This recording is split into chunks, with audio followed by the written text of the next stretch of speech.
Saludos, que el Señor les bendiga. Ahí vamos con el tercer capítulo del libro de Juan. Am, Creo que ustedes si serán buenos veranos, ustedes van a pasar mínimo un par de semanas porque esta información es bastante, ¿qué? Pesada. Me tomó a mí bastante tiempo para poder producir este comentario y corregir, agregar, poner la información. Y la verdad es que estamos hablando de miles de años de teología aquí en unos pocos versículos. Entonces,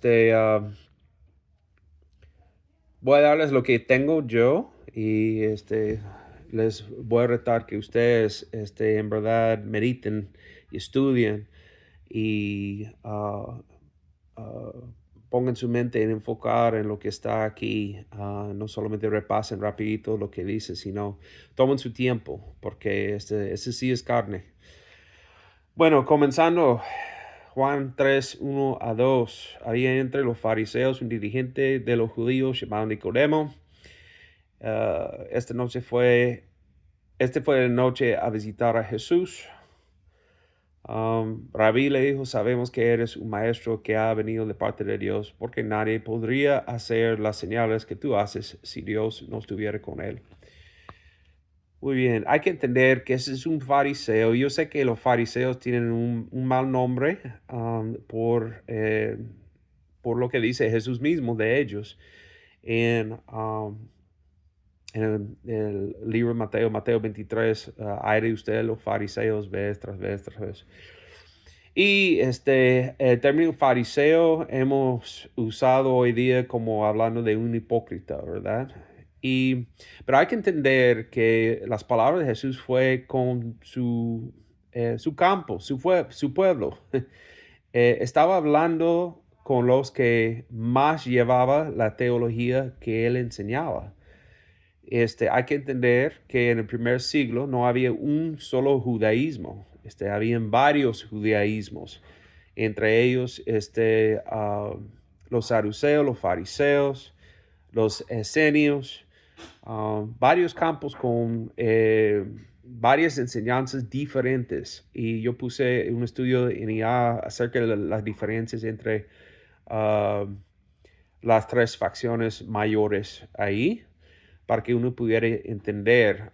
Pero Jesús, si hubiera pertenecido a un grupo, hubiera pertenecido a los fariseos, porque ellos creían en toda la Biblia, no solamente la Torá, como los saduceos, sino en los profetas y escritas también. Y creían en la resurrección. Los saduceos no creían en la resurrección. Y ah, creían en los milagros y en las profecías. Entonces, Jesús creía en todo eso. Entonces, cuando él tiene esta plática con Nicodemo, hay que entender que él está hablando de uno de los que comparte las mismas creencias que él tiene, ¿verdad? Um, y la primera cosa que le dice, te aseguro que quien no nazca de nuevo no puede ver el reino de Dios. Lo que quiero poner delante de ustedes, en vez de la interpretación tradicional, que es que el nacer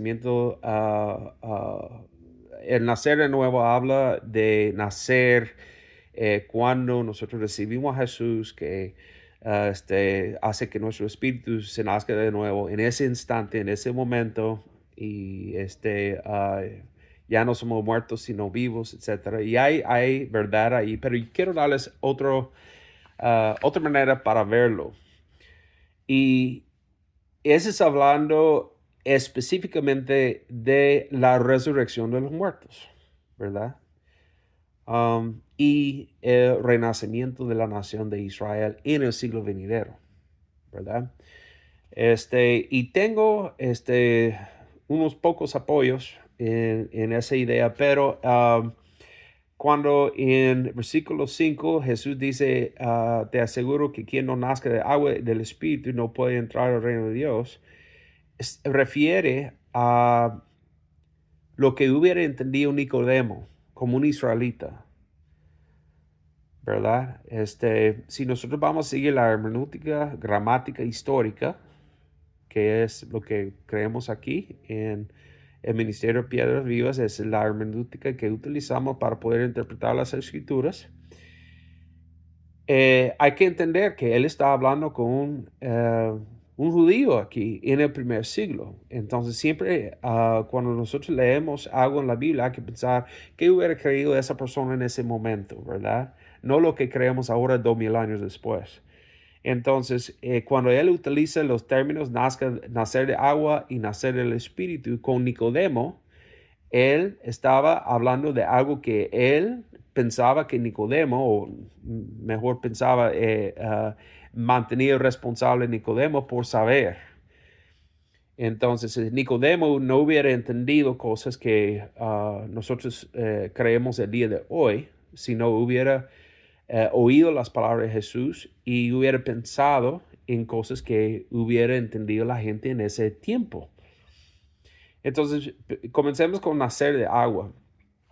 En la historia del cristianismo, por la mayor parte, han creído que uno nace de nuevo, nace de agua en el bautismo, que el nacer de nuevo se hace en el bautismo.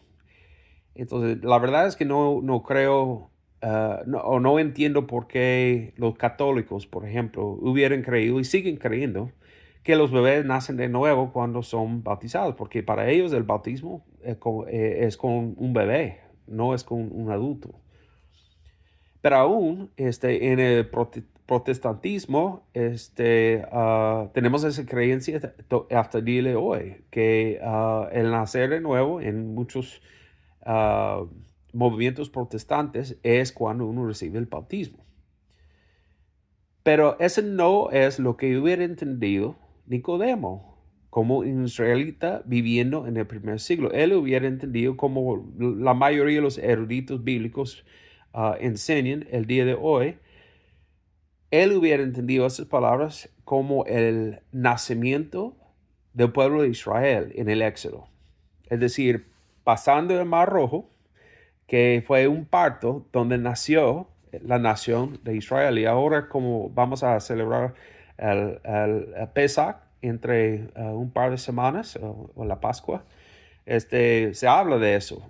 Se habla del éxodo y toda la experiencia del pueblo de Israel. Entonces, cuando Jesús utiliza las palabras nacer de agua, eso es lo que quiere dar a entender. Es que ser israelita no iba a ser suficiente para que uno entrara al reino de Dios. Tuviera que nacer de agua, ser israelita, o en nuestro caso como gentiles, ser injertados a su olivo, a su creencia. La salvación proviene de los judíos, ¿verdad? Pero también nacer del Espíritu. Entonces allí es donde se ha cambiado el concepto sobre la historia de la iglesia. Nacer del Espíritu antes del siglo XVIII, 18 siglos después de Jesús, por la mayor historia de la iglesia, nacer del Espíritu fue la experiencia que uno recibió cuando fue bautizado en agua. Entonces, en la iglesia católica se habla del bautismo como bebé. Entonces, como el mismo proceso de bautizar un bebé y se nace de nuevo, ¿verdad? Se nace del agua y del espíritu, ¿verdad? Eso es lo que se creía en ellos. Bueno, llegando al siglo XIX, siglo XX, empezaban a hablar de nacer del espíritu como una experiencia. Por primera vez, si uno hace un estudio de la iglesia, encuentra que esa es una novedad en la iglesia. No es algo que siempre creían. Y que fue popularizado por Billy Graham y otros en el siglo XX. ¿Verdad? Ese es cuando uno recibía a Jesús como su Salvador y tenía una experiencia con Dios donde el Espíritu Santo vino y le hizo nacer de nuevo. El Espíritu Santo sí viene cuando uno recibe a Jesús y vive y habita entre uno. Eso sí es cierto.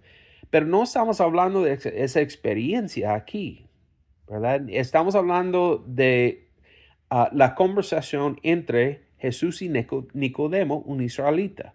No lo que nosotros estamos creyendo 19, 20 siglos después. Entonces, ¿qué hubiera entendido Nicodemo? Es la pregunta, ¿verdad? Yo pienso, y hay unos pocos teólogos que, que creen lo mismo, que él hubiera pensado en el libro de Ezequiel, Ezequiel 37, donde utiliza Ezequiel una de las mismas palabras que utilizó Jesús, ¿verdad? Hablando de el viento sopla por donde quiere y lo mismo pasa con todo lo que nace del Espíritu. Esa idea de viento y soplando y eso se encuentra en este pasaje en Ezequiel 37, ¿verdad? Dice aquí el Espíritu, ven de los cuatro vientos y sopla sobre esos muertos y vivirán. Entonces, es una referencia al renacimiento del pueblo de Israel específicamente. Y por lo que podemos ver en los términos de la resurrección, está hablando de la resurrección de la nación de Israel. Yo creo, y como digo, hay un estudio ahí en IA que había conseguido para ustedes, para que ustedes leyeran los principios ahí. Yo creo que Jesús refiere a la resurrección de Israel, específicamente la resurrección de los muertos de Israel en el siglo venidero, algo que Nicodemo, como fariseo, hubiera creído, ¿verdad? Otra vez, los saduceos, que fue el sacerdocio, el sumo sacerdote y el sacerdocio, ellos no creían en una resurrección. Pero Nicodemo, como un fariseo, sí lo creía, ¿verdad? Entonces Jesús, yo creo que el versículo clave es aquí en Juan 3:10. Tú eres maestro de Israel y no entiendes estas cosas. Entonces Jesús está poniendo a Nicodemo responsable por entender estas cosas. ¿Cómo hubiera sido responsable por algo que no se creía en la iglesia por 20 siglos? ¿Verdad? Por eso, no es que no hay una experiencia cuando nosotros recibimos a Jesús como nuestro Salvador, Señor. No es que el Espíritu no viene y habita dentro de nosotros, pero ese término, nacer de nuevo, aquí yo digo que está hablando específicamente de la resurrección del pueblo de Israel en el siglo venidero, ¿verdad? Entonces ustedes pueden hacer los estudios ahí que he dejado en IA y estudiar estas notas y tomar su propia decisión en lo que crean. Pero quería presentarles esa idea. También voy a hablar de Jesús usando el término el Hijo del Hombre, otra vez. Aquí está en versículo 13. Nadie ha subido jamás al cielo, sino el que descendió del cielo, el Hijo del Hombre, ¿verdad? Él está usando ese término otra vez, hablando con Nicodemo. Nicodemo hubiera entendido que él está hablando desde Daniel 7, ¿verdad? Ese ser espiritual, igual a Dios el Padre, que iba a tener dominio sobre la tierra. Entonces, él está declarando a Nicodemo que yo entiendo estas cosas porque yo soy Dios. Yo soy el Hijo del Hombre que uno encuentra ahí en Daniel 7, ¿verdad? Y él está declarando en versículo 14 que la única forma de poder llegar a la vida eterna, llegar a ese siglo venidero, la resurrección, en este caso del pueblo de Israel en el siglo venidero, la única forma de llegar ahí es creer en el Hijo del Hombre, creer que Él es Dios.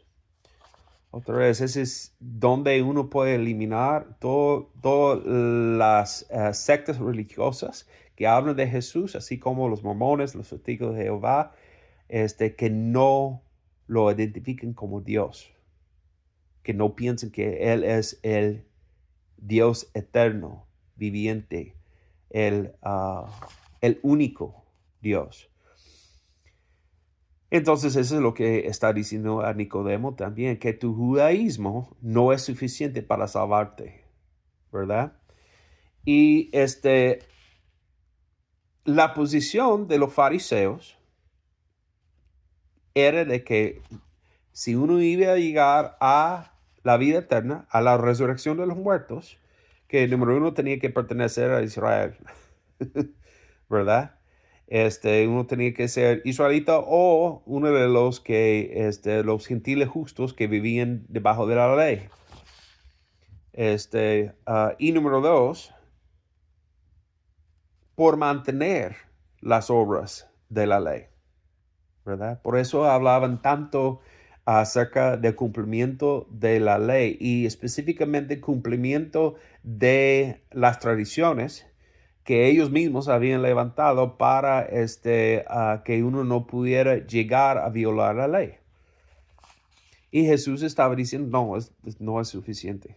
Tiene que creer en mí, tiene que creer en el Hijo del Hombre, tiene que creer en Yeshua el Mesías para que uno llegara al siglo venidero. Hay sectas el día de hoy, hay creencias como el dualismo, pensando que Israel sigue en el pacto antiguo, es decir, que ellos van a llegar a la salvación solamente a través de obedecer la ley, porque son israelitas. Y nosotros los gentiles tenemos otro camino a través de creer en Jesús para llegar a la salvación. Esa es una herejía, ¿verdad? Hay un solo camino, que es el creer en Jesús, el Mesías, y todo lo que significa Jesús bíblicamente, ¿verdad? Porque otra vez los mormones, testigos de Jehová, otros hablan de Jesús, pero no el Jesús bíblico. Es el creer en el Jesús bíblico y creer en lo que hizo por nosotros y poner nuestra confianza en lo que hizo por nosotros para poder llegar a ser salvos, ¿verdad? Y lo interesante aquí es lo mismo que creían los fariseos, llegaron a creer los católicos romanos. Y ahí les puse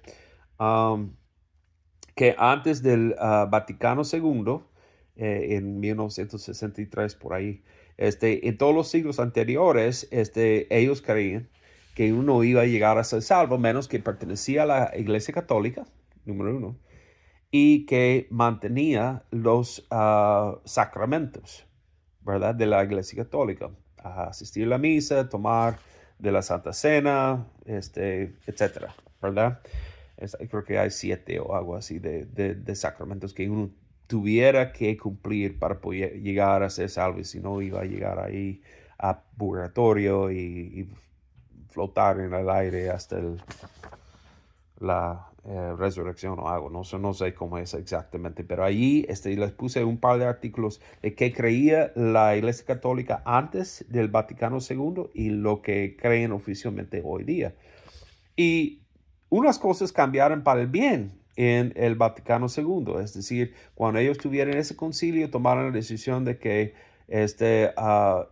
que Israel, su manera de ver Israel cambió, entre otras cosas.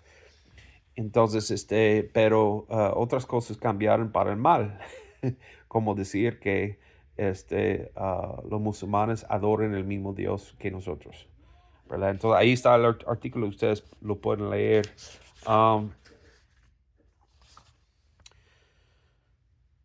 Y nosotros, como protestantes, como la iglesia evangélica que proviene de la iglesia protestante, nosotros obviamente no creemos en eso. Nosotros no creemos que somos salvos por asistir a la iglesia o por tener a la iglesia o por cumplir con lo que dice la Biblia. ah, Jesús ya lo hizo. No significa que no tenemos una responsabilidad de poder vivir debajo de los principios que podemos ver ahí, pero somos salvos de la ira de Dios viniente sobre todo pecador. Somos salvos por fe,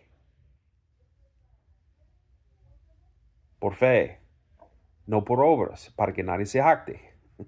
¿Verdad? Efesios 2, 8 a 9. Entonces, hay muchos que enseñan que cuando Jesús habla de que cuando el Hijo del Hombre sea levantado, está hablando de la crucifixión, ¿verdad? Que como el palo con el serpiente en el desierto, Jesús en el palo en la cruz, ¿verdad? Y puede ser, pero yo creo que habla más de la resurrección simplemente porque nadie es salvo solo por creer en lo que Jesús hizo en la cruz. Tiene que creer que Jesús fue resucitado, que fue levantado de los muertos, porque como dice Pablo en 1 Corintios 15, 14, si Cristo no ha resucitado, nuestra predicación no sirve para nada, como tampoco la fe de ustedes. ¿Verdad? Tenemos que creer que Él fue resucitado y nosotros también seremos resucitados. Muy bien, siguiendo,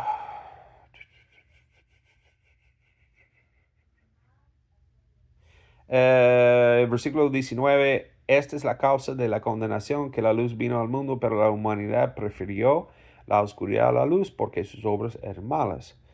Um, para mí, esa es una afirmación a la doctrina de depravación total. Es decir, de que nosotros como seres humanos nacemos con este, una naturaleza pecaminosa que tendremos por toda la vida, de hecho, y todo ser humano es condenado al infierno menos que recibe la salvación mediante la fe en Jesucristo, lo que hizo en la cruz y en su resurrección, ¿verdad? Y ahí les puse una enseñanza acerca de esa doctrina de depravación total. Y es importante porque hoy día hay enseñanzas que dicen lo opuesto, que los seres humanos somos buenos por naturaleza. Hay filósofos que han dicho eso sobre los años. Eso es algo que la Iglesia Católica y la Iglesia Ortodoxa también ha enseñado sobre los años. Y hay unos evangélicos, y yo puse aquí engañados, porque si son engañados, no es cierto, no es bíblico decir que nosotros nacemos como buenos, con buenas intenciones, buenos deseos. No, la Biblia declara definitivamente que nosotros nacemos con una naturaleza pecaminosa. Pero ahí hay unos ejemplos para que ustedes puedan ver que esa enseñanza sí existe.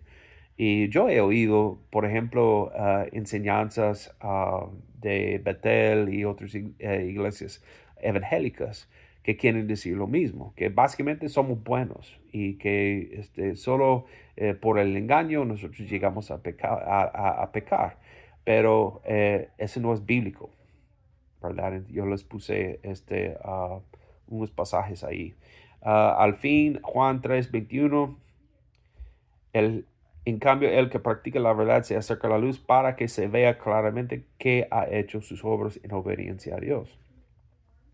Yo puse ahí porque yo he oído de gente que dice, yo tengo una fe en Cristo, pero yo me quedo en mi casa. Yo no voy a la iglesia. Yo sí tengo fe en Cristo, pero no participo en las buenas obras. Yo sí creo, pero yo tengo una fe privada.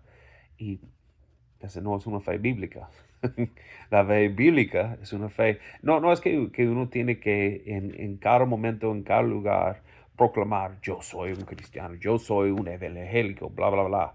No estoy diciendo eso. Solo estoy diciendo de que nuestra fe tiene que ser una fe pública. Tenemos que estar dispuestos de participar en las obras de la iglesia, que sea una iglesia en casa o una iglesia local, y también hacer obras que declaren que somos cristianos, ¿verdad? Y no solamente ayudar a los pobres con comida, ropa, etcétera, sino proclamar el evangelio de Cristo Jesús mientras lo hacemos, ¿verdad? Porque hay organizaciones que eso es lo que hacen, ¿verdad?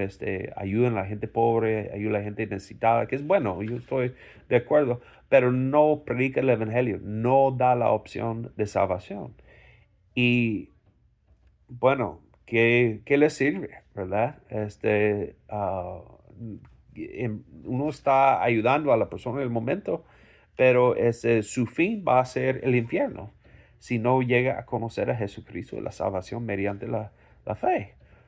Entonces, tenemos que hacer ambas cosas, no solamente ayudar a los pobres que tenemos que hacer, sino también proclamar el evangelio de Cristo Jesús.